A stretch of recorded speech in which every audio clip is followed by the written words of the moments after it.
Hello, my dear students. Good afternoon. Welcome to the class. ನಾನು ಭಾಗ್ಯಶ್ರೀ ಜೋಶಿ ಅಂತ ಸಂಕಲ್ಪ learning solution ಇಂದ. ಎಸ್ ಮಕ್ಕಳೇ, ನಾವು ಹಿಂದಿನ ತರಗತಿಯಲ್ಲಿ ವರ್ಗ ಸಮೀಕರಣಗಳ ಬಗ್ಗೆ ಅಧ್ಯಯನ ಮಾಡಿದ್ವಿ ಅಲ್ವಾ. ವರ್ಗ ಸಮೀಕರಣ ಅಂತಂದ್ರೆ ಏನು, ವರ್ಗ ಸಮೀಕರಣದ ಆದರ್ಶ ರೂಪ ಯಾವುದು, ವರ್ಗ ಸಮೀಕರಣದ ವಿಧಗಳು ಯಾವುದು ಅನ್ನೋದನ್ನ ನಾವು ಹಿಂದಿನ ಒಂದು ತರಗತಿಯಲ್ಲಿ ನೋಡಿದ್ವಿ. ಮತ್ತೆ ಮಿಶ್ರ ವರ್ಗ ಸಮೀಕರಣ, ಶುದ್ಧ ವರ್ಗ ಸಮೀಕರಣ, ಆ ಒಂದು ಮಿಶ್ರ ವರ್ಗ ಮತ್ತು ಶುದ್ಧ ವರ್ಗ ಸಮೀಕರಣದ ಆದರ್ಶ ರೂಪ ಏನಾಗಿರುತ್ತೆ ಅಂತ ನಾವು ನೋಡಿದ್ವಿ ಅಲ್ವಾ. ಈ ಮತ್ತೆ ಮೂಲಗಳ ಸ್ವಭಾವವನ್ನು ಕೂಡ ನೋಡಿದ್ವಿ. ಇಲ್ಲಿ ಶೋಧಕ ಅನ್ನುವಂಥದ್ದು ಇಂಪಾರ್ಟೆಂಟ್ ಆಗಿ ಬರುತ್ತೆ. ಶೋಧಕ ಡೆಲ್ಟಾ ಅಥವಾ D is equal to B square minus 4ac. ಯಾವಾಗ ಡೆಲ್ಟಾ ಇಸ್ ಈಕ್ವಲ್ ಟು 0 ಆಗಿರುತ್ತೆ, ಎರಡು ಸಮನಾದ ವಾಸ್ತವ ಮೂಲಗಳನ್ನ ಹೊಂದಿರುತ್ತೆ. When delta is greater than 0, ಆವಾಗ ಎರಡು ಭಿನ್ನವಾದ ವಾಸ್ತವ ಮೂಲಗಳನ್ನ ಹೊಂದಿರುತ್ತೆ. ಯಾವಾಗ ಡೆಲ್ಟಾ ಇಸ್ ಲೆಸ್ ದ್ಯಾನ್ 0 ಇದ್ರೆ ಯಾವುದೇ ವಾಸ್ತವ ಮೂಲಗಳನ್ನ ಹೊಂದಿರೋದಿಲ್ಲ ಅಂತ ಹೇಳ್ತೀವಿ ಅಲ್ವಾ. ಸೊ ಮತ್ತೆ ನಾವೇನ್ ಮಾಡಿದ್ವಿ, ಮಲ್ಟಿಪಲ್ ಚಾಯ್ಸ್ ಕ್ವಶನ್ಸ್ ಅನ್ನು ಕೂಡ ನಿನ್ನೆ ನಾವು ಬಿಡಿಸಿದ್ವಿ. ನೆನಪಿದೆನಾ? ಓಕೆ. ಒಂದು ಅಪವರ್ತನ ವಿಧಾನದ ಮೂಲಕ ವರ್ಗ ಸಮೀಕರಣದ ಮೂಲಗಳನ್ನು ಕಂಡು ಹಿಡಿಯಿರಿ ಅಂತ ಒಂದು ಲೆಕ್ಕವನ್ನ ನಾವು ನಿನ್ನೆ ಮಾಡಿದ್ವಿ. ಓಕೆ, ಇವತ್ತು ನಾವೇನ್ ಮಾಡೋಣ, ಮತ್ತೆ ನೆಕ್ಸ್ಟ್ ಪ್ರಾಬ್ಲಮ್. ಒಂದೇ ನಿಮಿಷ.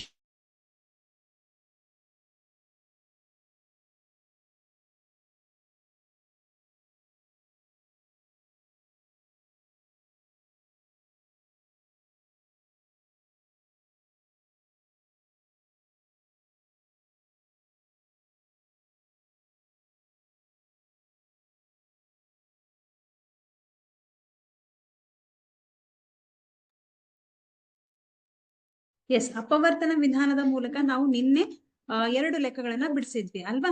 ಇವತ್ ನಾವೇನ್ ಮಾಡೋಣ, ಮುಂದುವರೆದು ಮತ್ತೆ ಯಾವ ಲೆಕ್ಕಗಳ ಇದೆ ಅಂತ ನೋಡೋಣ ಇವತ್ತು. ಎಸ್, ಒಂದೇ ನಿಮಿಷ.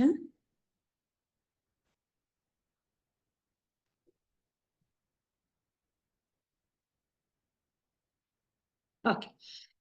ರೋಹನ್ನನ ತಾಯಿಯು ಅವನಿಗಿಂತ 26 ವರ್ಷ ದೊಡ್ಡವಳಾಗಿದ್ದಾಳೆ. 3 ವರ್ಷಗಳ ನಂತರ ಅವರ ವಯಸ್ಸುಗಳ ಗುಣಲಬ್ಧವು 360 ಆಗಿರುತ್ತೆ. ನಾವು ರೋಹನ್ನನ ಈಗಿನ ವಯಸ್ಸನ್ನು ಕಂಡು ಹಿಡಿಯಲು ಬಯಸುತ್ತೇವೆ. ಇಲ್ಲಿ ನಾವೇನ್ ಮಾಡ್ಬೇಕಂತಂದ್ರೆ, ಇದನ್ನ ವರ್ಗ ಸಮೀಕರಣದ ಆದರ್ಶ ರೂಪದಲ್ಲಿ ವ್ಯಕ್ತಪಡಿಸಿ ಅಂತ ನಮಗೆ ಒಂದು ಅಂಕಕ್ಕೆ ಕೇಳಬಹುದು, ಹೌದಾ. ಸೊ ಒಂದು ಸ್ಟೇಟ್ಮೆಂಟ್ ಅನ್ನ, ಒಂದು ಹೇಳಿಕೆಯನ್ನ ಕೊಟ್ಟು ಅದನ್ನ ವರ್ಗ ಸಮೀಕರಣದ ಆದರ್ಶ ರೂಪದಲ್ಲಿ ವ್ಯಕ್ತಪಡಿಸಿ ಅಂತ ಕೇಳಿದಾಗ ಈ ರೀತಿಯ ಲೆಕ್ಕಗಳನ್ನ ಮಾಡ್ತೀವಿ. ಹೇಗ್ ಮಾಡೋದು, ರೋಹನ್ನನ ತಾಯಿ ಅವನಿಗಿಂತ 26 ವರ್ಷ ಅಂದ್ರೆ ಇಲ್ಲಿ ಇಬ್ರು ಪರ್ಸನ್ ಇದ್ದಾರೆ, ಯಾರು, ರೋಹನ್ ಮತ್ತು ತಾಯಿ, ಹೌದಾ. ಹಾಗಿದ್ರೆ ನಮ್ಗೆ ಅವರ ವಯಸ್ಸುಗಳು ಗೊತ್ತಿಲ್ಲ. ಏನಂತ ಕೊಟ್ಟಿದ್ದಾರೆ, ರೋಹನ್ನನ ತಾಯಿಯು ಅವನಿಗಿಂತ 26 ವರ್ಷ ದೊಡ್ಡವಳಾಗಿದ್ದಾಳೆ.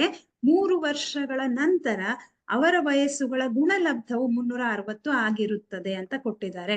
ಹಾಗಿದ್ರೆ ರೋಹನ್ನನ ಈಗಿನ ವಯಸ್ಸನ್ನ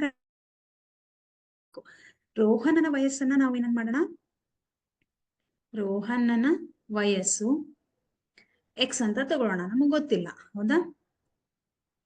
ರೋಹನ್ನನ ವಯಸ್ಸು ಎಕ್ಸ್ ಆಗಿರಲಿ, ಹೌದಾ.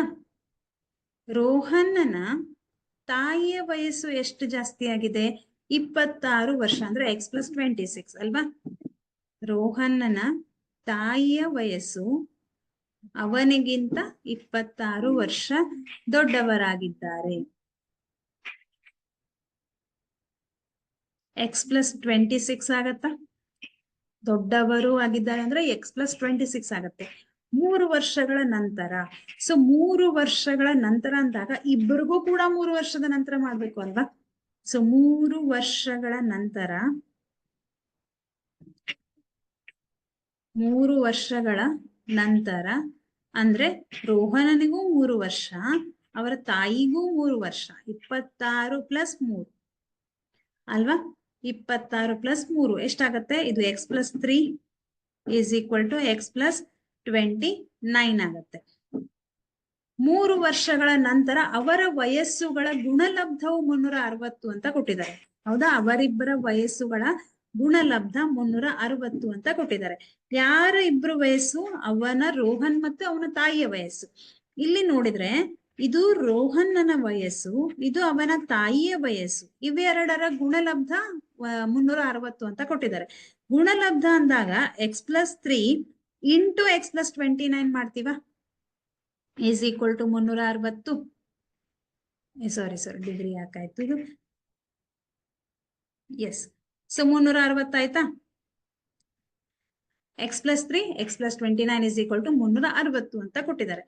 ಇವಾಗ ಎಕ್ಸ್ ಇಂದ ಎಕ್ಸ್ ಮತ್ತೆ x+29 ಅನ್ನ ಗುಣಿಸೋಣ. 3ರಿಂದನೂ ಕೂಡ x+29 ಅನ್ನ ಗುಣಿಸೋಣ. ಏನ್ ಬರುತ್ತೆ, x into X x² plus x into 29 29x plus 3 into X 3x plus 29 3 ಎಷ್ಟಾಗತ್ತೆ, 29 3 9 3 27. ಸೊ 2 3 6 6 2 8 87 ಆಗತ್ತೆ. Is equal to 360. ಎಷ್ಟು x² ಇದೆ, ಒಂದೇ x² ಇದೆ. x ಎಷ್ಟಿದೆ, ಇಲ್ಲೊಂದಿದೆ ಇಲ್ಲೊಂದಿದೆ, ಹೌದಾ. x² ಪ್ಲಸ್ ಇದು 29x ಪ್ಲಸ್ 3x ಎಷ್ಟಾಯ್ತು, 29x ಪ್ಲಸ್ 3x ಮಾಡಿದ್ರೆ 32x ಪ್ಲಸ್ 87. 360 ಈ ಕಡೆ ಶಿಫ್ಟ್ ಮಾಡ್ರಿ, ಮೈನಸ್ 360 ಇಸ್ ಈಕ್ವಲ್ ಟು 0 ಆಗತ್ತೆ. ಇವಾಗ x² ಪ್ಲಸ್ 32x 360ರಲ್ಲಿ 87 ಕಳಿಬೇಕು, ಚಿಹ್ನೆಯನ್ನ ಮೈನಸ್ ಇಡಬೇಕು. ಯಾಕೆ, ದೊಡ್ಡ ಸಂಖ್ಯೆಯ ಚಿಹ್ನೆ ಮೈನಸ್ ಇರೋದ್ರಿಂದ ಮೈನಸ್ ಅಂತ ಇಡ್ತೀವಿ. ಎಷ್ಟಾಗತ್ತೆ ನೋಡ್ರಿ, 360ರಲ್ಲಿ 87 ಕಳೆದ್ರೆ ನಮ್ಗೆ ಎಷ್ಟು ಬರುತ್ತೆ, 200 ಚೆಕ್ ಮಾಡ್ರಿ, 273 ಬರುತ್ತೆ. Minus 273 is equal to 0. ಹಾಗಿದ್ರೆ ಇಲ್ಲಿ ಬಂದಿರುವಂತಹ ಒಂದು ಈಕ್ವೇಶನ್ ಇದು ವರ್ಗ ಸಮೀಕರಣದ ಆದರ್ಶ ರೂಪದಲ್ಲಿದೆನಾ? ಎಸ್ ಇದೆ. ax² plus bx plus c is equal to 0. a ಬೆಲೆ 1 ಇದೆ, b ಬೆಲೆ 32 ಇದೆ, c ಬೆಲೆ ಮೈನಸ್ 273 ಇದೆ. ಸೊ ಈ ರೀತಿಯ ಪ್ರಶ್ನೆಗಳು ನಮ್ಗೆ 1 ಅಂಕಕ್ಕೆ ಕೇಳ್ಬೋದು. ಹೇಳಿಕೆಯನ್ನ ಕೊಟ್ಟು ನಿಮಗೆ ಅದನ್ನ ವರ್ಗ ಸಮೀಕರಣದ ಆದರ್ಶ ರೂಪದಲ್ಲಿ ವ್ಯಕ್ತಪಡಿಸಿ ಅಂತ ಕೇಳಬಹುದು. ಓಕೆ, ನೆಕ್ಸ್ಟ್, ಒಂದು ಲಂಬಕೋನ ತ್ರಿಭುಜದ ಎತ್ತರವು ಅದರ ಪಾದಕ್ಕಿಂತ 7 ಸೆಂಟಿಮೀಟರ್ ಕಡಿಮೆ ಇದೆ. ಹೌದಾ, ಇಲ್ಲಿ ಯಾವ ತ್ರಿಭುಜ ಇದೆ, ಒಂದು ಲಂಬಕೋನ ತ್ರಿಭುಜ ಇದೆ. ಅದರ ವಿಕರ್ಣದ ಉದ್ದವು 13 ಸೆಂಟಿಮೀಟರ್ ಆದರೆ ಉಳಿದೆರಡು ಬಾಹುಗಳ ಉದ್ದಗಳನ್ನು ಕಂಡುಹಿಡಿಯಿರಿ ಅಂತ ಕೊಟ್ಟಿದ್ದಾರೆ. ಅಂದ್ರೆ ಒಂದು ಲಂಬಕೋನ ತ್ರಿಭುಜ ಇದೆ, ಒಂದು ಲಂಬಕೋನ ತ್ರಿಭುಜವನ್ನ ತಕೊಳ್ಳೋಣ. ಎಸ್, ಒಂದು ಲಂಬಕೋನ ತ್ರಿಭುಜ ಇದೆ. ಇದು ABC ಅಂತ ಕರೆಯೋಣ. ಯಾವಾಗ ಲಂಬಕೋನ ತ್ರಿಭುಜ ಅಂತೀವಿ ಆವಾಗ ಒಂದು ಲಂಬಕೋನ ಉಂಟಾಗುತ್ತೆ. ಸೊ ಇದು ಕರೆಕ್ಟ್ ಆಗಿ ಡ್ರಾ ಆಗಿಲ್ಲ, ನಿಮ್ಗೆ ಸ್ಕೇಲ್ ಇಂದ ನೀವು ಡ್ರಾ ಮಾಡಿದ್ರೆ ಕರೆಕ್ಟ್ ಆಗಿ ಡ್ರಾ ಆಗುತ್ತೆ. ಒಂದೇ ನಿಮಿಷ, ಸೊ ಇನ್ನೊಂದ್ಸತಿ ಮಾಡೋಣ.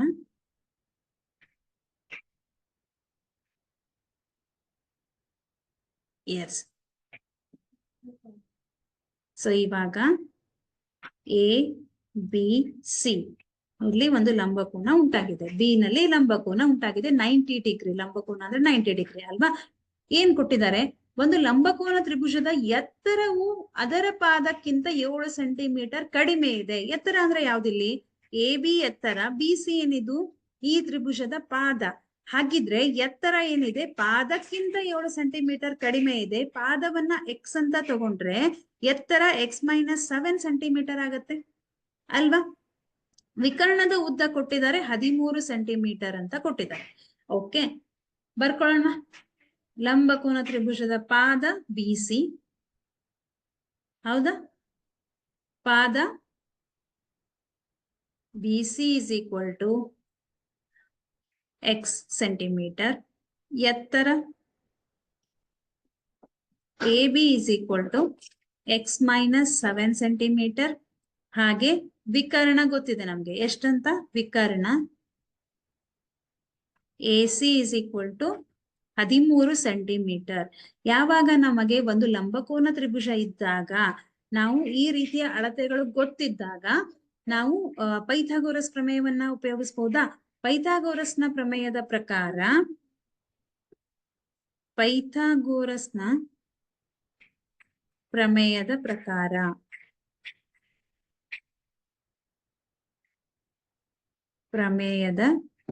ಪ್ರಕಾರ ಏನ್ ಹೇಳತ್ತೆ ಪೈಥಾಗೋರಸ್ನ ಪ್ರಮೇಯ ನಮ್ಗೆ?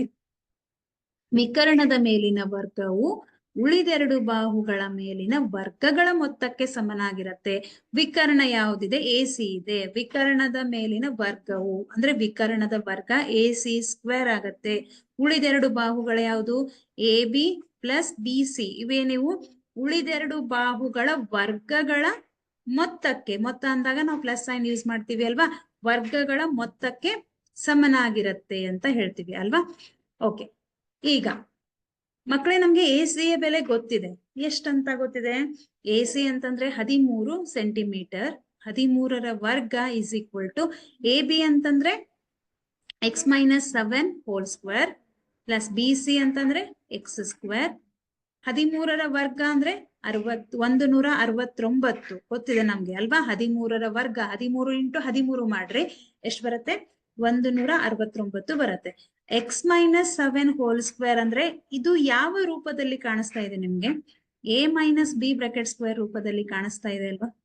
a minus b bracket square is equal to a² plus b² minus 2ab ಸೂತ್ರ ಇದೆ. ಓಕೆ, a ನ ಬೆಲೆ ಏನು ಹಾಗಾದ್ರೆ ಇಲ್ಲಿ?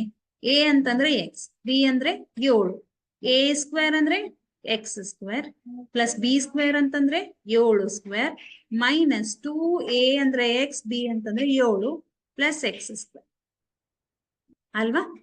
ಇವಾಗ x² ಪ್ಲಸ್ 7ರ ವರ್ಗ 169 is equal to x² plus 7ರ ವರ್ಗ ಅಂದ್ರೆ 49 minus 2 7 14 14x plus x². S ಮಕ್ಕಳೇ, x² ಎಷ್ಟಿದೆ ಇಲ್ಲಿ? ಇಲ್ಲೊಂದಿದೆ, ಇಲ್ಲೊಂದಿದೆ. So 169 is equal to 2x² plus 49 minus 14x. ಈ 149ನ ಈ ಕಡೆ ಶಿಫ್ಟ್ ಮಾಡಿದ್ರೆ ನಮ್ಗೇನ್ ಬರುತ್ತೆ? 2x² plus 49 minus 14x minus 169 equal to 0. ಇವಾಗ ಇದನ್ನ ಸರಿಯಾಗಿ ಬರ್ಕೊಳ್ಳೋಣ. ಸರಿಯಾಗಿ ಅಂದ್ರೆ 2x² x² ನಂತರ ಏನ್ ಬರ್ಬೇಕು? x ಬರ್ಬೇಕು ಅಲ್ವಾ. ಎಷ್ಟು x ಇದೆ? ಒಂದೇ x ಇದೆ ಇಲ್ಲಿ, ಅಂದ್ರೆ ಮೈನಸ್ 14x ಇದೆ. ನೆಕ್ಸ್ಟ್ 169 ಮೈನಸ್ 169 ಪ್ಲಸ್ 49 ಅಂತ ಇದೆ. 169ರಲ್ಲಿ 49 ಕಳೆದ್ರೆ ಎಷ್ಟು ಬರುತ್ತೆ ನಮ್ಗೆ? ಎಸ್, ಎಷ್ಟು ಬರುತ್ತೆ ನಮ್ಗೆ?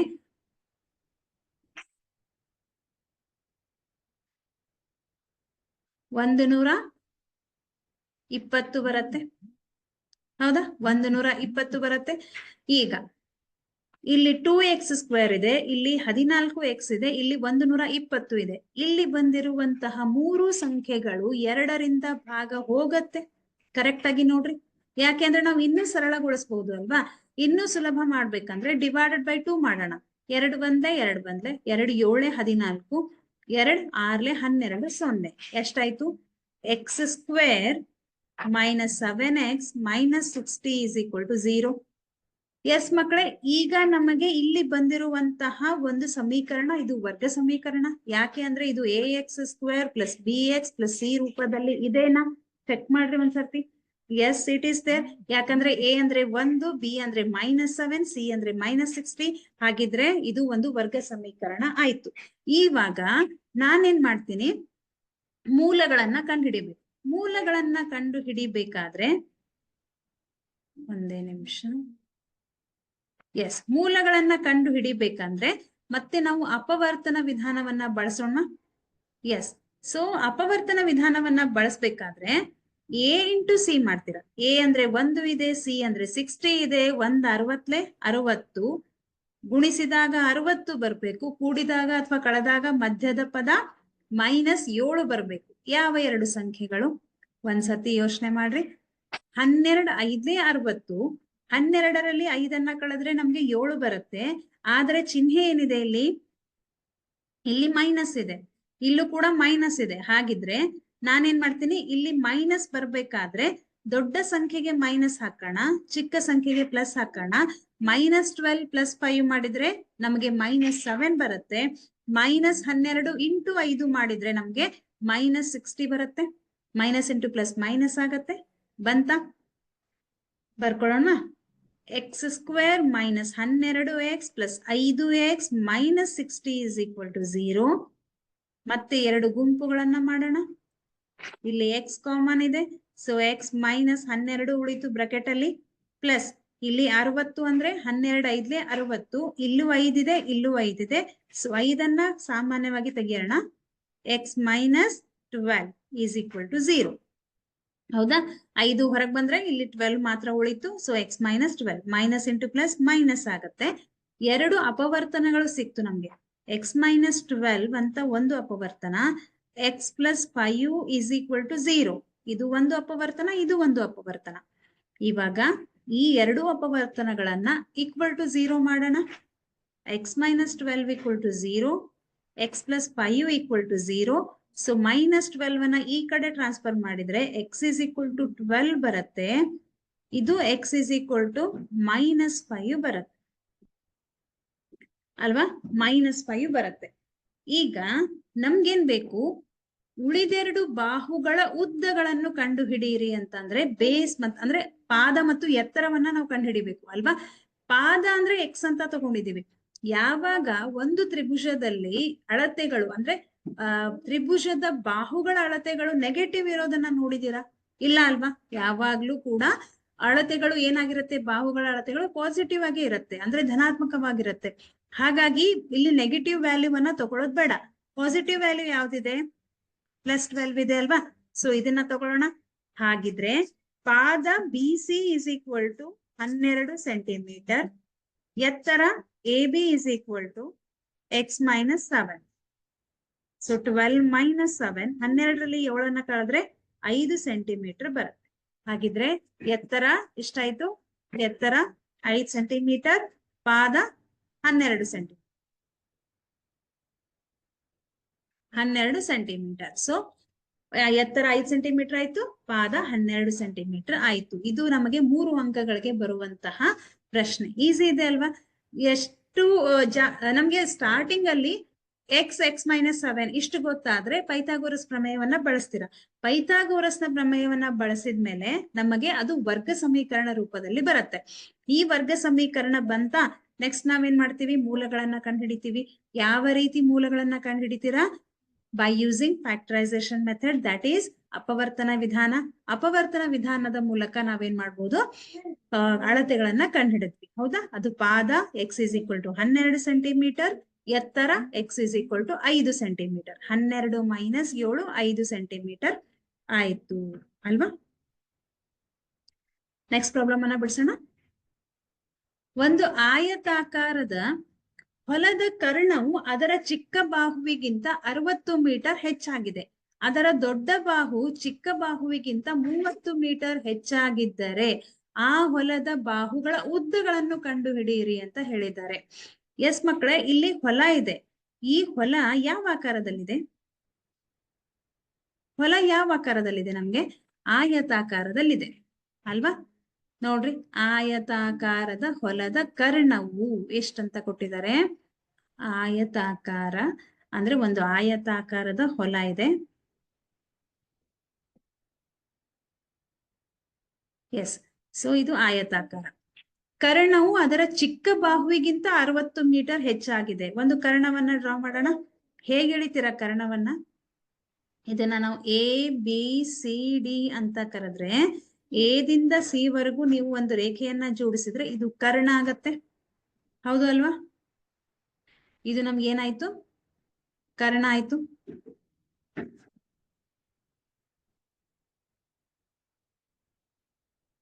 ಓಕೆ, ಇವಾಗ ಕರ್ಣವು ಏನಾಗಿದೆ? ಚಿಕ್ಕ ಬಾಹುವಿಗಿಂತ 60 ಮೀಟರ್ ಹೆಚ್ಚಾಗಿದೆ. ಚಿಕ್ಕ ಬಾಹುವನ್ನ BC ಅಂತ ತಗೊಳ್ಳೋಣ, ಅದನ್ನ x ಅಂತ ಕರೆಯೋಣ. ಈ ಚಿಕ್ಕ ಬಾಹುವಿಗಿಂತ 60 ಮೀಟರ್ ಹೆಚ್ಚಾಗಿದೆ ಯಾವುದು? ಕರ್ಣ AC. ಅದರ ದೊಡ್ಡ ಬಾಹು ಚಿಕ್ಕ ಬಾಹುವಿಗಿಂತ 30 ಮೀಟರ್ ಹೆಚ್ಚಾಗಿದ್ದರೆ ದೊಡ್ಡ ಬಾಹುವನ್ನ CD ಅಂತ ನಾವು ತಗೊಂಡ್ರೆ, ಓಕೆ, ಇದೇನಾಗಿದೆ? ಚಿಕ್ಕ ಬಾಹುವಿಗಿಂತ 30 ಮೀಟರ್ ಹೆಚ್ಚಾಗಿದೆ ಅಂದ್ರೆ x+30 ಬರುತ್ತೆ. ಇವಾಗ ಈ ಹೊಲ ಯಾವ ಆಕಾರದಲ್ಲಿದೆ? ಆಯತಾಕಾರದಲ್ಲಿದೆ. ಆಯತಾಕಾರದಲ್ಲಿ ಇದ್ದಾಗ ಅಭಿಮುಖ ಬಾಹುಗಳು ಸಮ ಇರುತ್ತೆ, ನಮಗ್ ಗೊತ್ತಿದೆ. ಇದು x ಆದ್ರೆ ಇದು ಕೂಡ x ಮೀಟರ್ ಆಗತ್ತೆ, ಇದು x+30 ಆದ್ರೆ ಇದು ಕೂಡ x+30ನೇ ಆಗತ್ತೆ. ಇವಾಗ ನೀವು ಇದೊಂದೇ ತ್ರಿಭುಜವನ್ನ ತಗೊಂಡ್ರೆ ಇಲ್ಲಿ ಒಂದು ಲಂಬಕೋನ ಏರ್ಪಡುತ್ತೆ, ಬಿ ನಲ್ಲಿ ಒಂದು ಲಂಬಕೋನದ ಏರ್ಪಡುತ್ತೆ, ಈ ತರ ಆಗತ್ತೆ ಅದು. ಎಸ್ ಅವ್ರನು ಹಾಗಿದ್ರೆ ಇಲ್ಲಿ x ಇದೆ, ಇಲ್ಲಿ x+30 ಇದೆ, ಇಲ್ಲಿ x+60 ಇದೆ. 3 ಬಾಹುಗಳ ಅಳತೆಗಳು ನಮ್ಗೆ ಗೊತ್ತಿದೆ ಅಂದ್ರೆ ಎಕ್ಸಾಕ್ಟ್ ಆಗಿ ಗೊತ್ತಿಲ್ಲ, ಆದ್ರೆ ನಾವು ಅದನ್ನ x+30 x+60 ಅಂತ ತಗೊಂಡಿದೀವಿ. ಅಂದ್ರೆ ಇದು ಒಂದು ಲಂಬಕೋನ ತ್ರಿಭುಜ ಇದ್ದಾಗ 3 ಬಾಹುವಿನ ಅಳತೆಗಳು ಇದ್ದಾಗ ನಾವಿಲ್ಲಿ ಪೈಥಾಗೋರಸ್ ಪ್ರಮೇಯವನ್ನ ಬಳಸಬಹುದು ಅಲ್ವಾ? ಎಸ್. ಹಾಗಿದ್ರೆ ನಾವೇನ್ ಮಾಡೋಣ, ಮೊದಲು ಏನ್ ಗೊತ್ತಿದೆ ಅದನ್ನ ಬರ್ಕೊಳ್ಳೋಣ. ಚಿಕ್ಕ ಬಾಹುವಿನ ಉದ್ದ ಯಾವ ತಗೊಂಡಿದ್ದೀವಿ? BC is equal to x metre. Okay, so ಕರ್ಣದ ಉದ್ದ, ಕರ್ಣ AC ಉದ್ದ x+60 ಮೀಟರ್. ದೊಡ್ಡ ಬಾಹುವಿನ ಉದ್ದ ಎಷ್ಟಿದೆ? ದೊಡ್ಡ ಬಾಹುವಿನ ಉದ್ದ x+30 ಮೀಟರ್. ಇವಾಗ ಪೈಥಾಗೋರಸ್ನ ಪ್ರಮೇಯದ ಪ್ರಕಾರ, ಓಕೆ, ಯಾಕೆ ಇಲ್ಲಿ ಒಂದು ಲಂಬಕೋನ ತ್ರಿಭುಜ ಇದೆ, ನಾವು ಏನ್ ಮಾಡ್ತಿದ್ದೀವಿ? ಉಳಿದೆರಡು ಬಾಹುಗಳ ಅಳತೆಯನ್ನ ಕಂಡುಹಿಡಿಬೇಕು, ಹೌದಾ? ಪೈಥಾಗೋರಸ್ನ ಪ್ರಮೇಯದ ಪ್ರಕಾರ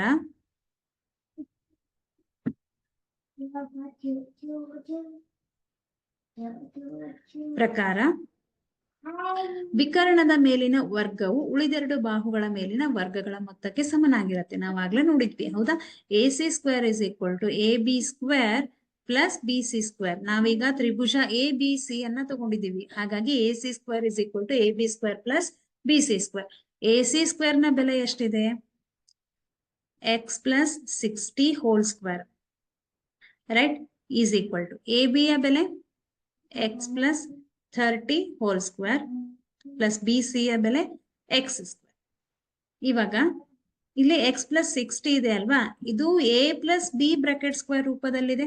A+B ಬ್ರಾಕೆಟ್ ಸ್ಕ್ವೇರ್ ಅಂದ್ರೆ A² plus B² plus 2AB, ಹೌದಾ? A ಬೆಲೆ ಎಷ್ಟಿದೆ ಇಲ್ಲಿ? x² A² B² ಅಂದ್ರೆ 60ರ ವರ್ಗ ಪ್ಲಸ್ 2AB, 2 ಇಂಟು A ಅಂದ್ರೆ x ಇದೆ, B ಅಂದ್ರೆ 60 ಇದೆ. ಇದು ಕೂಡ A+B ಬ್ರಾಕೆಟ್ ಸ್ಕ್ವೇರ್ ರೂಪದಲ್ಲಿದೆ. A² ಅಂದ್ರೆ x² B² ಅಂದ್ರೆ 30ರ ವರ್ಗ ಪ್ಲಸ್ 2A ಅಂದ್ರೆ x ಇದೆ, B ಅಂತಂದ್ರೆ 30 ಇದೆ, ಪ್ಲಸ್ x², ರೈಟ್? ಈಗ x² ಪ್ಲಸ್ 60ರ ವರ್ಗ ಅಂದ್ರೆ 3600, 6 36, ಸೊ ವರ್ಗ ಅಂದಾಗ 2 0 ಬರುತ್ತೆ, 3600, 2 6 12, ಸೊ 1 0 ಇದೆ, 120. x is equal to x² plus 30ರ ವರ್ಗ ಅಂದ್ರೆ 900 ಪ್ಲಸ್ 2 ಇಂಟು 30 ಮಾಡಿದ್ರೆ 60 ಬರುತ್ತೆ, x ಪ್ಲಸ್ x². ಇವಾಗ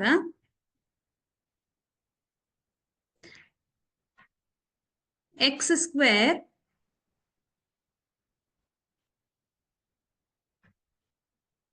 ಓಕೆ, ಇಲ್ಲಿ ಬರ್ತೀನಿ ನೋಡ್ರಿ. x² ಪ್ಲಸ್ 3600 ಅಂದ್ರೆ 3600 plus 120 x is equal to, ಇಲ್ಲಿ ಎಷ್ಟು x² ಇದೆ? ಇಲ್ಲೊಂದಿದೆ, ಇಲ್ಲೊಂದಿದೆ, ಅಂದ್ರೆ 2 x² ಗಳಿವೆ ಅಲ್ವಾ? 2 x² plus 900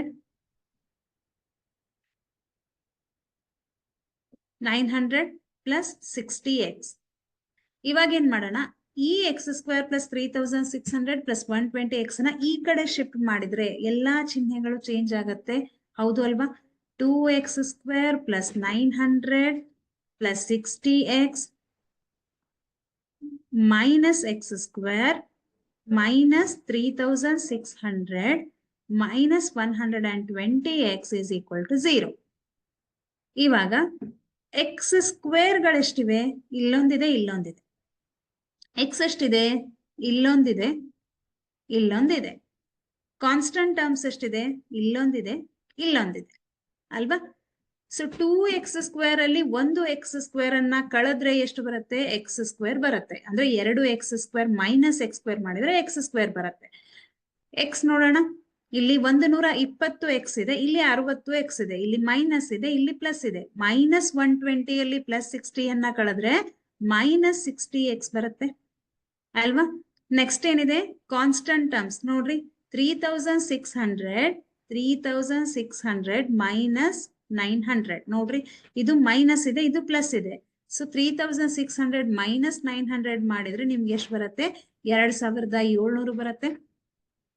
-2700 is equal to 0. Yes ಮಕ್ಕಳೇ, ಇದು ಕ್ವಾಡ್ರಾಟಿಕ್ ಇಕ್ವೇಶನ್ ಅಂದ್ರೆ ವರ್ಗ ಸಮೀಕರಣದ ರೂಪದಲ್ಲಿ ಬಂತ. ಇದು ax² plus bx plus c ರೂಪದಲ್ಲಿ ಇದೆನಾ?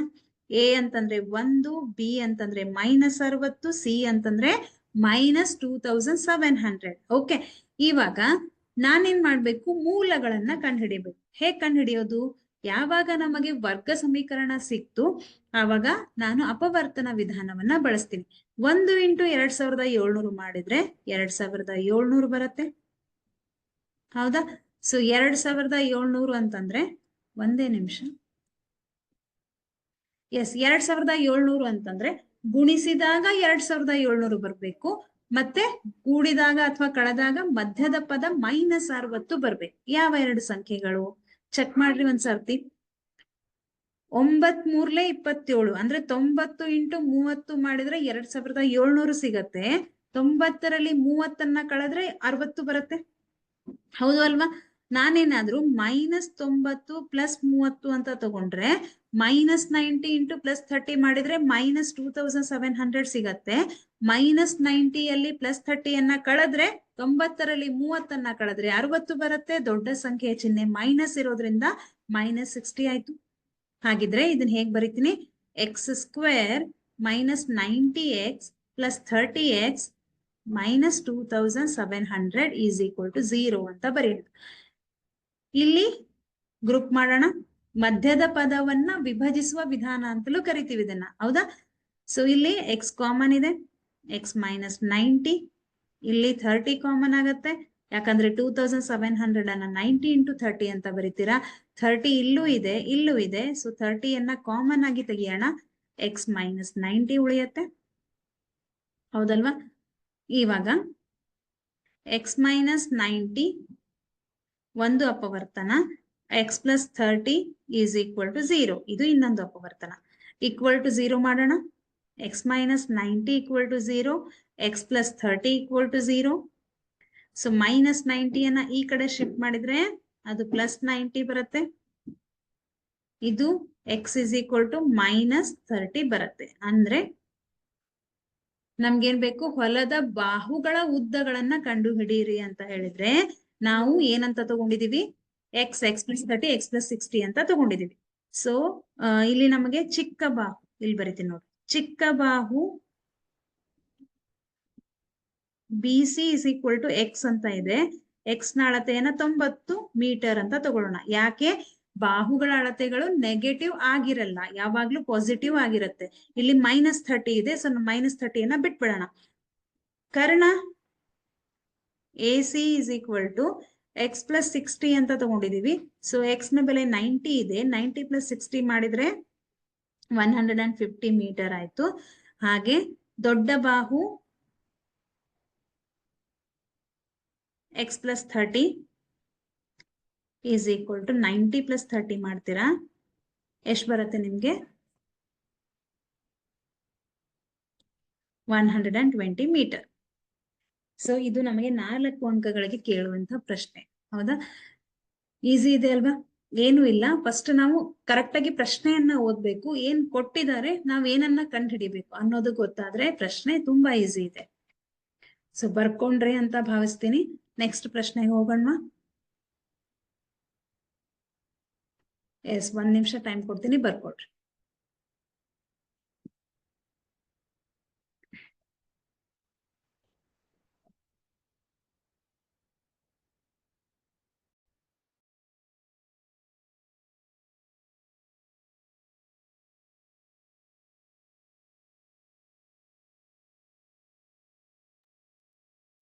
ಎಸ್, ಹೋಗೋಣ ನೆಕ್ಸ್ಟ್ ಪ್ರಶ್ನೆಗೆ. ಎರಡು ಸಂಖ್ಯೆಗಳ ಮೊತ್ತ 27 ಮತ್ತು ಗುಣಲಬ್ಧ 182 ಆದರೆ ಆ ಸಂಖ್ಯೆಗಳನ್ನ ಕಂಡು. ಇಲ್ಲಿ ನಮಗೆ ಮೊತ್ತ ಕೊಟ್ಟಿದ್ದಾರೆ ಮತ್ತೆ ಗುಣಲಬ್ಧ ಕೊಟ್ಟಿದ್ದಾರೆ, ಎರಡು ಸಂಖ್ಯೆಗಳನ್ನ ಕಂಡು ಹಿಡಿಬೇಕು. ಓಕೆ, ನಾವೇನ್ ಮಾಡೋಣ, ಮೊದಲನೇ ಸಂಖ್ಯೆ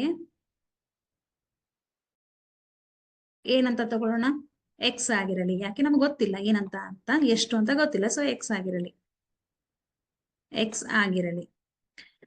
ಎರಡನೇ ಸಂಖ್ಯೆ ಏನಾಗಿರಲಿ, ಎರಡನೇ ಸಂಖ್ಯೆ, ಒಂದ್ ನಿಮಿಷ ಕರೆಕ್ಟ್ ಆಗಿ ನೋಡ್ರಿ, ಎರಡು ಸಂಖ್ಯೆಗಳ ಮೊತ್ತ ಅಂತ ಕೊಟ್ಟಿದ್ದಾರೆ. ಈಗ ಫಾರ್ ಎಕ್ಸಾಂಪಲ್ ನಾನು ಮೊದಲನೇ ಸಂಖ್ಯೆ ಎಕ್ಸ್, ಎರಡನೇ ಸಂಖ್ಯೆ ವಾಯ್ ಅಂತ ತಗೊಂಡ್ರೆ ಈ ಎರಡು ಸಂಖ್ಯೆಗಳ ಮೊತ್ತ 27. ಅಂದ್ರೆ ನಾನು ಇದನ್ನ ಹೀಗೂ ಬರಿಬಹುದು, y is equal to 27 minus x ಅಂತ ಬರಿಬಹುದು. ಈ x ಅನ್ನ ಈ ಕಡೆ ಶಿಫ್ಟ್ ಮಾಡಿದ್ರೆ 27 minus x ಆಗತ್ತೆ. ಇದು ಯಾವುದರ ಬೆಲೆ, ಇದು ಎರಡನೇ ಸಂಖ್ಯೆಯ ಬೆಲೆ ಅಲ್ವಾ. ಹಾಗಿದ್ರೆ ಎರಡನೇ ಸಂಖ್ಯೆಯನ್ನ ನಾನು 27 minus x ಅಂತಾನು ಬರಿಬಹುದು, x ಆಗಿರಲಿ, ಹೌದಲ್ವಾ. ನೆಕ್ಸ್ಟ್ ಗುಣಲಬ್ಧ ಎಷ್ಟು ಕೊಟ್ಟಿದ್ದಾರೆ, 182. ಇಲ್ಲಿ ಎರಡು ಸಂಖ್ಯೆಗಳ ಗುಣಲಬ್ಧ ಅಂತ ಕೊಟ್ರೆ ನಾವ್ ಹೇಗ್ ಮಾಡ್ತೀವಿ, x into 27 minus x is equal to 182. ಯಾಕೆ, ಗುಣಲಬ್ಧ 182 ಇದೆ, ಈ ಎರಡು ಸಂಖ್ಯೆಗಳ ಗುಣಲಬ್ಧ ಅಂದಾಗ ಇಂಟು ಮಾಡ್ತೀರಾ. ಇವಾಗ ಎಕ್ಸ್ ಇಂಟು 27 ಮಾಡಿದ್ರೆ 27x minus X into X ಮಾಡಿದ್ರೆ ಎಕ್ಸ್ ಸ್ಕ್ವೇರ್ ಬರುತ್ತೆ, ಈಸ್ ಈಕ್ವಲ್ ಟು 182. ಈ 182ನ ಈ ಕಡೆ ಶಿಫ್ಟ್ ಮಾಡ್ರಿ, 27x minus x square minus 182 is equal to 0. ಇವಾಗ ಇದನ್ನ ಸರಿಯಾಗಿ ಬರ್ಕೊಳ್ಳೋಣ ಇಳಿಕೆ ಕ್ರಮದಲ್ಲಿ. x square minus x square plus 27x minus 182. ನಾನು ಎಲ್ಲೂ ಕೂಡ ಚಿಹ್ನೆಯನ್ನ ಚೇಂಜ್ ಮಾಡಿಲ್ಲ, ಹೇಗಿದೆ ಚಿಹ್ನೆ ಹಾಗೆ ಬರ್ದಿದ್ದೀನಿ. ಆದ್ರೆ ಎಕ್ಸ್ ಸ್ಕ್ವೇರ್ ಅನ್ನ ಮೊದಲು ಬರ್ದಿದ್ದೀನಿ, ಎಕ್ಸ್ ನಂತರ ಬರ್ದಿದ್ದೀನಿ, ಕಾನ್ಸ್ಟಂಟ್ ಟರ್ಮ್ ಅನ್ನ ಆಮೇಲೆ ಬರ್ದಿದ್ದೀನಿ. ಮಕ್ಕಳೇ ಇವಾಗ ಇಲ್ಲಿ ಮೈನಸ್ ಇದೆ, ಈ ಮೈನಸ್ ನನಗ್ ಬೇಡ, ಅದಕ್ಕೋಸ್ಕರ ನಾನೇನ್ ಮಾಡ್ತೀನಿ, ಇಂಟು -1 ಅಂತ ಮಲ್ಟಿಪ್ಲೈ ಮಾಡ್ತೀನಿ. ಅಂದ್ರೆ -1ರಿಂದ ಗುಣಾಕಾರ ಮಾಡ್ತೀನಿ. ಅವಾಗ ಏನ್ ಬರುತ್ತೆ, ಮೈನಸ್ ಇಂಟು ಮೈನಸ್ ಅಂದ್ರೆ ಪ್ಲಸ್ ಆಗತ್ತೆ, X square plus into minus ಮಾಡಿದ್ರೆ ಮೈನಸ್ ಆಗತ್ತೆ, 27x minus into minus plus ಆಗತ್ತೆ, 182 ಈಸ್ ಈಕ್ವಲ್ ಟು 0. ಇವಾಗ ಇಲ್ಲಿ ಬಂದಿರುವಂತಹ ಒಂದು ಸಮೀಕರಣ, ಇದು ವರ್ಗ ಸಮೀಕರಣನ? ಹೌದು. ಯಾಕೆ, ಇದು ax² plus bx plus c ರೂಪದಲ್ಲಿದೆ, ಈಸ್ ಈಕ್ವಲ್ ಟು 0 ರೂಪದಲ್ಲಿದೆ. ಹಾಗಿದ್ರೆ ನಾವೇನ್ ಮಾಡಬಹುದು, ಮೂಲಗಳನ್ನ ಕಂಡುಹಿಡಿಯೋಣ. x² minus 27x plus 182 is equal to 0. ಮತ್ತೆ ನಾವು ಅಪವರ್ತನ ವಿಧಾನವನ್ನ ಬಳಸೋಣ. a ಇಂಟು ಸಿ, 1 ಇಂಟು 182 ಮಾಡಿದ್ರೆ ಗುಣಲಬ್ಧ 182 ಬರ್ಬೇಕು, ಮಧ್ಯದ ಪದ -27 ಬರ್ಬೇಕು. ಯಾವ ಎರಡು ಸಂಖ್ಯೆಗಳನ್ನ ತಗೊಂಡ್ರೆ ಗುಣಲಬ್ಧ 182, ಮಧ್ಯದ ಪದ -27 ಬರುತ್ತೆ, ಚೆಕ್ ಮಾಡ್ರಿ ಒಂದ್ಸರ್ತಿ. ಎಸ್, 14 ಇಂಟು 13 ಮಾಡಿದ್ರೆ 182 ಬರುತ್ತೆ ನೋಡ್ರಿ. ಆಮೇಲೆ 14ರಲ್ಲಿ 13ಅನ್ನ ಕೂಡಿಸಿದ್ರೆ 27 ಬರುತ್ತೆ. ಇಲ್ಲಿ ನಮಗೆ -27 ಅಂತ ಇದೆ, ನಾನೇನ್ ಮಾಡ್ತೀನಿ, ಎರಡೂ ಕಡೆ ಮೈನಸ್ ಹಾಕ್ತೀನಿ. -14 -13 ಅಂದ್ರೆ ಪ್ಲಸ್ -27 ಬರುತ್ತೆ. -14 ಇಂಟು -13 ಮಾಡಿದ್ರೆ ಮೈನಸ್ ಇಂಟು ಮೈನಸ್ ಪ್ಲಸ್ ಆಗತ್ತೆ, ಇದು 182 ಬರುತ್ತೆ. x² minus 14x minus 13x plus 182 is equal to 0. ಇಲ್ಲೂ x ಕಾಮನ್ ಇದೆ. ಈಗ ಎರಡು ಗುಂಪು ಮಾಡಿದ್ವಿ, x ಅನ್ನ ಕಾಮನ್ ಆಗಿ ತೆಗಿಯೋಣ. x minus 14 ಮೈನಸ್ ಇಲ್ಲಿ 180 ಅಂದ್ರೆ 14 ಇಂಟು 13, ಸೊ 13 ಕಾಮನ್ ಇದೆ ಅಲ್ವಾ. 13 into x plus into minus minus 14 is equal to 0. ಎರಡು ಅಪವರ್ತನಗಳು ಸಿಕ್ಕಾಯ್ತು. x minus 14, x minus 13 is equal to 0. x minus 14 is equal to 0. x minus 13 is equal to 0. ಈ -14ನ ಈ ಕಡೆ shift ಮಾಡಿದ್ರೆ ಅದು +14 ಆಗತ್ತೆ. ಈ ಕಡೆ x is equal to +13 ಆಗತ್ತೆ. ಹಾಗಿದ್ರೆ ಆ ಎರಡು ಸಂಖ್ಯೆಗಳು ಯಾವುವು? ಆ ಎರಡು ಸಂಖ್ಯೆಗಳು ಅಥವಾ ಆ ಸಂಖ್ಯೆಗಳು 13 ಮತ್ತು 14. ಎರಡು ಸಂಖ್ಯೆಗಳು ಪಾಸಿಟಿವ್ ಆಗಿ ಬಂದಿದೆ. ನೆಗೆಟಿವ್ ಬಂದ್ರೆ ನೆಗೆಟಿವ್ ಸಂಖ್ಯೆಗಳನ್ನ ಇಲ್ಲಿ ತಗೋಬಹುದು, ಬಟ್ ಇಲ್ಲಿ ನಮಗೆ ಪಾಸಿಟಿವ್ ಬಂದಿದೆ. ಸೊ 13 ಮತ್ತು 14. ಸೊ ಈ ತರಹದ ಪ್ರಶ್ನೆಗಳನ್ನ ನಮ್ಗೆ 2 ಅಂಕಕ್ಕೆ ಕೇಳ್ತಾರೆ. ಸೊ ಈಸಿ ಇದೆ ಅಲ್ವಾ ಇದು? ಬರ್ಕೊಂಡ್ರ? ನೆಕ್ಸ್ಟ್ ಪ್ರಶ್ನೆಗೆ ಹೋಗೋಣ. ಹಾಗಿದ್ರೆ ಏನಿದೆ ನೆಕ್ಸ್ಟ್ ಪ್ರಶ್ನೆ? ಸುತ್ತಳತೆ 80 ಮೀಟರ್ ಮತ್ತು ವಿಸ್ತೀರ್ಣ 400 ಮೀಟರ್ ಸ್ಕ್ವೇರ್ ಇರುವ ಒಂದು ಆಯತಾಕಾರದ ಉದ್ಯಾನವನವನ್ನ ನಿರ್ಮಿಸಲು ಸಾಧ್ಯವೇ? ಹೌದು ಎಂದಾದರೆ ಅದರ ಉದ್ದ ಮತ್ತು ಅಗಲಗಳನ್ನ ಕಂಡುಹಿಡಿಯಿರಿ ಅಂತ ಹೇಳಿದ್ದಾರೆ. ಎಸ್, ಇಲ್ಲಿ ಯಾವ ಆಕಾರದ ಉದ್ಯಾನವನ? ಆಯತಾಕಾರದ ಉದ್ಯಾನವನ. ಇದು ಇಂಪಾರ್ಟೆಂಟ್ ಅಲ್ವಾ? ಇದು ಉದ್ಯಾನವನ ಯಾವ ಆಕಾರದಲ್ಲಿದೆ? ಆಯತಾಕಾರದಲ್ಲಿದೆ. ಆಯತಾಕಾರದಲ್ಲಿ ಅಭಿಮುಖ ಬಾಹುಗಳು ಸಮ, ಪ್ರತಿ ಕೋನ 90 ಡಿಗ್ರಿ ಇರುತ್ತೆ, ನಿಮಗ್ ಗೊತ್ತಿದೆ ಅಲ್ವಾ? ಸುತ್ತಳತೆ 80 ಮೀಟರ್. ಸುತ್ತಳತೆ ಅಂತಂದ್ರೆ ಏನು? ಸುತ್ತಲಿನ ಅಳತೆ, outer boundary, the length of the outer boundary ಅಂದ್ರೆ ಹೊರಗಿನ ಒಂದು ಭಾಗದ ಅಳತೆ. ಇಲ್ಲಿದೆ ನೋಡಿ, ಸುತ್ತಲಿನ ಅಳತೆ, ಸುತ್ತಳತೆ. ಈ ಪಾರ್ಟಿಗೆ ನಾವೇನಂತ ಕರಿತೀವಿ? ಸುತ್ತಳತೆ ಅಂತ ಕರಿತೀವಿ. ಎಷ್ಟಿದೆ? 80 ಮೀಟರ್. ಏರಿಯಾ ಅಂದ್ರೆ ವಿಸ್ತೀರ್ಣ. ವಿಸ್ತೀರ್ಣ ಅಂತಂದ್ರೆ ಈ ಆಯತದ ಒಳಗಿರುವ ಭಾಗ, ಈ ಭಾಗ ಏನಿದೆ, ಸೊ ಈ ಭಾಗ ಇದೆಲ್ಲ ಏರಿಯಾ. ಇದನ್ನ ವಿಸ್ತೀರ್ಣ ಅಂತ ಕರಿತೀವಿ. ಏನಂತ ಕರಿತೀವಿ? ವಿಸ್ತೀರ್ಣ. ಹೊರಗಿರುವಂತಹ ಈ ಔಟರ್ ಬೌಂಡ್ರಿ ಅಥವಾ ಸುತ್ತಲಿನ ಅಳತೆಗೆ ಸುತ್ತಳತೆ ಅಂತ ಹೇಳ್ತೀವಿ. ಒಳಗಿನ ಭಾಗಕ್ಕೆ ವಿಸ್ತೀರ್ಣ ಅಂತ ಹೇಳ್ತೀವಿ. ಇಲ್ಲಿ ನಮಗೆ ಆಯತದ ಸುತ್ತಳತೆನೂ ಕೊಟ್ಟಿದ್ದಾರೆ, ಆಯತದ ವಿಸ್ತೀರ್ಣನೂ ಕೊಟ್ಟಿದ್ದಾರೆ. ಓಕೆ, ಹಾಗಿದ್ರೆ ನಾವೇನ್ ಮಾಡೋಣ? ಆಯತದ ಉದ್ದ ಮತ್ತು ಅಗಲಗಳನ್ನ ಬರ್ಕೊಳ್ಳೋಣ. ಯಾಕಂತಂದ್ರೆ ಆಯತದ ವಿಸ್ತೀರ್ಣ ಉದ್ದ ಇಂಟು ಅಗಲ, ಹೌದಾ? ಆಯತದ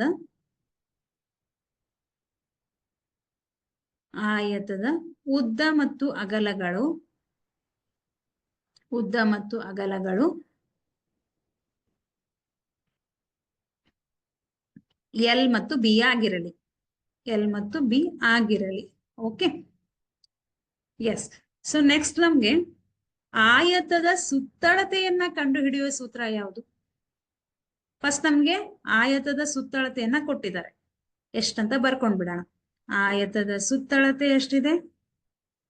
80 ಮೀಟರ್ ಅಂತ ಇದೆ. ಇವಾಗ ವಿಸ್ತೀರ್ಣ ಎಷ್ಟಿದೆ? ವಿಸ್ತೀರ್ಣ ಎಷ್ಟಿದೆ ನಮ್ಗೆ? 400 ಮೀಟರ್ ಸ್ಕ್ವೇರ್ ಅಂತ ಇದೆ. ಎಸ್, ಆಯತದ ಸುತ್ತಳತೆಯನ್ನ ಕಂಡುಹಿಡಿಯುವ ಸೂತ್ರ ಯಾವುದು? 2L + 2B. ಓಕೆ, ನೀವು ಇದನ್ನ ಎಲ್ ಮತ್ತೆ ಬಿ ಅಂತ ತಗೊಂಡ್ರೆ ಇದು ಎಲ್ ಆದ್ರೆ ಇದು ಕೂಡ ಎಲ್ ಆಗತ್ತೆ, ಇದು ಬಿ ಆದ್ರೆ ಇದು ಕೂಡ ಬಿ ಆಗಿರುತ್ತೆ. ಯಾಕೆ? ಅಭಿಮುಖ ಬಾಹುಗಳು ಸಮ. ಎಷ್ಟು ಬಾಹುಗಳು? 1 2 1 2 ಅಂದ್ರೆ ಇದು 2L + 2B ಆಗತ್ತೆ. ಇದನ್ನ ನೀವು ಎ ಬಿ ಅಂತ ಏನಾದ್ರೂ ತಗೋಬಹುದು, ಎಲ್ ಬಿ ಅಂತ ಏನಾದ್ರೂ ತಗೋಬಹುದು. ಇಲ್ಲಿ ನಾವು ಉದ್ದ ಮತ್ತು ಅಗಲಗಳನ್ನ ಎಲ್ ಮತ್ತು ಬಿ ಅಂತ ತಗೊಂಡಿದೀವಿ. So 2L + 2B = 80. ಸುತ್ತಳತೆ ಅಲ್ಲ, 80 ಮೀಟರ್. 2 ಕಾಮನ್ ಇದೆ ನೋಡ್ರಿ, ಇಲ್ಲಿ ಇಲ್ಲೂ 2 ಇದೆ, ಇಲ್ಲೂ 2 ಇದೆ. ಸೊ 2ಅನ್ನ ಹೊರಗೆ ತೆಗೆದ್ರೆ ಎಲ್ + ಬಿ = 80 ಆಗತ್ತೆ. 2ಅನ್ನ ಈ ಕಡೆ ಶಿಫ್ಟ್ ಮಾಡಿದ್ರೆ ಎಲ್ + ಬಿ = 80 / 2. 2 1 2 4 ಎಷ್ಟು ಬರುತ್ತೆ? L + B = 40. ನಾನೇನ್ ಮಾಡ್ತೀನಿ? ಬಿ = ಎಲ್ ಅನ್ನ ಈ ಕಡೆ ಶಿಫ್ಟ್ ಮಾಡಿದ್ರೆ ಅದು -L ಆಗತ್ತೆ. B = 40 - L. ಇದನ್ನ ನೆನ್ಪಿಟ್ಕೊಳ್ರಿ. B = 40 - L. ಇವಾಗ ಸುತ್ತಳತೆ ಆಯ್ತು. ನೆಕ್ಸ್ಟ್ ನಮಗೆ ವಿಸ್ತೀರ್ಣವನ್ನ ಕೊಟ್ಟಿದ್ದಾರೆ. ಆಯತದ ವಿಸ್ತೀರ್ಣ, ಆಯತದ ವಿಸ್ತೀರ್ಣವನ್ನ ಕಂಡುಹಿಡಿಯುವ ಸೂತ್ರ ಯಾವುದು? L × B. ಹೌದಾ? ವಿಸ್ತೀರ್ಣ L × B. ಆಯತದ ವಿಸ್ತೀರ್ಣ ಎಷ್ಟಿದೆ? 400 ಮೀಟರ್ ಸ್ಕ್ವೇರ್ ಅಂತ ಕೊಟ್ಟಿದ್ದಾರೆ. ಎಲ್ ಇಂಟು ಬಿ ಬೆಲೆ ಎಷ್ಟಿದೆ ನೋಡ್ರಿ. ಇಲ್ಲಿ ಬಿ ಅಂತಂದ್ರೆ 40 - L. ಓಕೆ, ಅಂದ್ರೆ ಬಿ ನ ಜಾಗದಲ್ಲಿ ಈ ಒಂದು ಬೆಲೆಯನ್ನ ಬರೆಯೋಣ. 40 - L. 400 = 40 × L ಮಾಡಿದ್ರೆ 40L + - L × L L² ಆಗತ್ತೆ. ಇವಾಗ ಈ 400 ಈ ಕಡೆ ಶಿಫ್ಟ್ ಮಾಡೋಣ. ಅವಾಗ ಏನಾಗತ್ತೆ, 40L minus L square minus 400 is equal to 0 ಆಗತ್ತೆ. ಓಕೆ, ಇದನ್ನ ನಾನು ಕರೆಕ್ಟ್ ಆಗಿ ಬರ್ಕೋತೀನಿ. ಅಂದ್ರೆ minus L square plus 40L minus 400 is equal to 0. ಇಲ್ಲೂ ಕೂಡ ನನಗೆ ಈ ಮೈನಸ್ ಬೇಡ, ಅದಕ್ಕೋಸ್ಕರ ನಾನು ಡಿವೈಡೆಡ್ ಬೈ ಇಂಟು -1 ಮಾಡ್ತೀನಿ. ಅಂದ್ರೆ -1ರಿಂದ ಗುಣಾಕಾರ ಮಾಡ್ತೀನಿ. ಮೈನಸ್ ಇಂಟು ಮೈನಸ್ ಮಾಡಿದ್ರೆ ಪ್ಲಸ್ ಬರುತ್ತೆ. ಇದು L square plus into minus minus 40L minus into minus plus ಬರುತ್ತೆ. 400 ಈಸ್ ಈಕ್ವಲ್ ಟು 0. ಎಸ್, ಈಗ ಮಕ್ಕಳೇ ನಮ್ಗೆ ಇದು ax square plus bx plus c is equal to 0 ರೂಪದಲ್ಲಿ ಬಂತ. ಇದು ವರ್ಗ ಸಮೀಕರಣ. ನಾನೇನ್ ಮಾಡ್ತೀನಿ, ಇಲ್ಲಿ ಶೋಧಕವನ್ನ ತಗೋತೀನಿ. ಶೋಧಕ ಅಂದ್ರೆ ಡಿಸ್ಕ್ರಿಮಿನೆಂಟ್. ಡಿಸ್ಕ್ರಿಮಿನೆಂಟ್ ಅಂದ್ರೆ ಯಾವ್ದಿದೆ, ಡೆಲ್ಟಾ. ಹೌದಾ? ಸೊ ಡೆಲ್ಟಾ ಅಥವಾ ಡಿ ಅಂತ ಕರಿಬಹುದು. So delta is equal to B square minus 4ac. A ನ ಬೆಲೆ ಎಷ್ಟಿದೆ, 1. ಬಿ ನ ಬೆಲೆ ಎಷ್ಟಿದೆ, -40. ಸಿ ನ ಬೆಲೆ 400. ಇಲ್ಲಿ ನೋಡಿದ್ರೆ ಗೊತ್ತಾಗತ್ತೆ ನಿಮ್ಗೆ.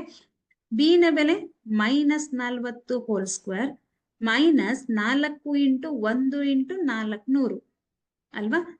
-40 ಹೋಲ್ ಸ್ಕ್ವೇರ್ ಅಂದ್ರೆ 4 4 16, 2 0 plus minus into minus plus ಆಗತ್ತೆ. ಮೈನಸ್ 4 4 16, 2 0 ಇದೆ, ಇಂಟು 1 ಮಾಡಿದ್ರೆ ನಿಮಗೆ 1600 ಬರುತ್ತೆ. 1600ರಲ್ಲಿ 1600 ಕಳೆದ್ರೆ 0 ಬರುತ್ತೆ. ಅಂದ್ರೆ ಡೆಲ್ಟಾ ಈಸ್ ಈಕ್ವಲ್ ಟು 0 ಆಯ್ತು. ಸೊ ಯಾವಾಗ ಡೆಲ್ಟಾ ಅಥವಾ ಶೋಧಕದ ಬೆಲೆ 0 ಆಗಿರುತ್ತೆ, ಇಲ್ಲಿ 2 ಸಮನಾದ ಮೂಲಗಳನ್ನ ಹೊಂದಿರುತ್ತೆ. ಹೌದಾ? 2 ಸಮನಾದ ವಾಸ್ತವ ಮೂಲಗಳನ್ನ ಹೊಂದಿರುತ್ತೆ. ಸಮನಾದ ಮೂಲಗಳಿವೆ. ಯಾವಾಗ 2 ಸಮನಾದ ಮೂಲಗಳಿರ್ತವೆ ಆವಾಗ 2 ಮೂಲಗಳನ್ನ ನಾವು ಕಂಡುಹಿಡಿಬಹುದು. ಅದು -b divided by 2a and -b divided by 2a. ಇಲ್ಲೇ ಬರಿತೀನಿ ನೋಡ್ರಿ. ಮೈನಸ್ ಬಿ ಬೆಲೆ ಎಷ್ಟಿದೆ ಮಕ್ಕಳೇ, ಇಲ್ಲಿ -40 ಅಂತ ಇದೆ. -40 ಡಿವೈಡೆಡ್ ಬೈ 2a. ಎ ಬೆಲೆ ಎಷ್ಟಿದೆ, 1. ಮೈನಸ್ ಬಿ ಯ ಬೆಲೆ -40 ಡಿವೈಡೆಡ್ ಬೈ 2 ಇಂಟು 1 ಎಷ್ಟಾಗತ್ತೆ, ಮೈನಸ್ ಇಂಟು ಮೈನಸ್ ಪ್ಲಸ್ ಆಗತ್ತೆ. 40 ಡಿವೈಡೆಡ್ ಬೈ 2 1 2. ಹಾಗೆ ಇಲ್ಲೂ ಕೂಡ 40 ಡಿವೈಡೆಡ್ ಬೈ 2 ಬರುತ್ತೆ. 2 2 4 0, 2 1 2 2 ಎಷ್ಟು ಬರುತ್ತೆ ನಿಮ್ಗೆ, 20 20. ಹಾಗಿದ್ರೆ 20 ಅಂತಂದ್ರೆ ಇದು ಉದ್ದ ಎಲ್, ಇದು 20 ಅಂದ್ರೆ ಅಗಲ ಬಿ. ಉದ್ದ ಇಸ್ ಈಕ್ವಲ್ ಟು 20 ಮೀಟರ್, ಅಗಲ ಇಸ್ ಈಕ್ವಲ್ ಟು 20 ಮೀಟರ್ ಆಗತ್ತೆ. ಓಕೆ, ಸೊ ಇಲ್ಲಿ ಬರಿತೀನಿ ನೋಡಿ ರಿಸಲ್ಟ್. ಉದ್ದ L is equal to 20 metre, ಅಗಲ breadth B is equal to 20 metre. So ಈ ತರಹದ ಪ್ರಶ್ನೆಗಳನ್ನು ಕೂಡ ನಮ್ಗೆ 3 ಅಂಕಗಳಿಗೆ ಕೇಳುವಂತಹ ಸಾಧ್ಯತೆ ಇರುತ್ತೆ.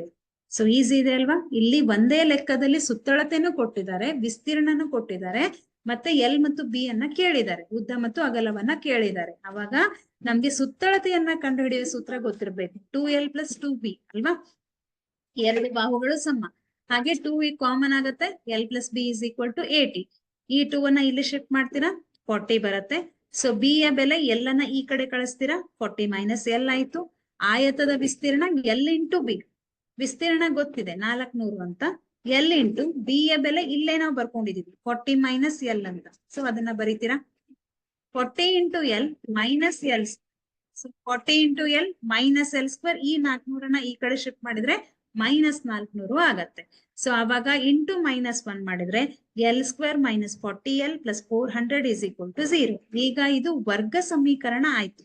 ನಾನೇನ್ ಮಾಡ್ತೀನಿ, ಶೋಧಕವನ್ನ ತಗೋತೀನಿ. ಸೊ ಶೋಧಕ ಬಿ ಸ್ಕ್ವೇರ್ ಮೈನಸ್ 4ac.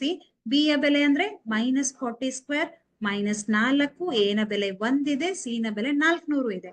ಎಷ್ಟು ಬರುತ್ತೆ ಇದು, 1600 ಬಂತು. ಅಂದ್ರೆ ಡೆಲ್ಟಾ ಇಸ್ ಈಕ್ವಲ್ ಟು 0 ಆಗತ್ತೆ.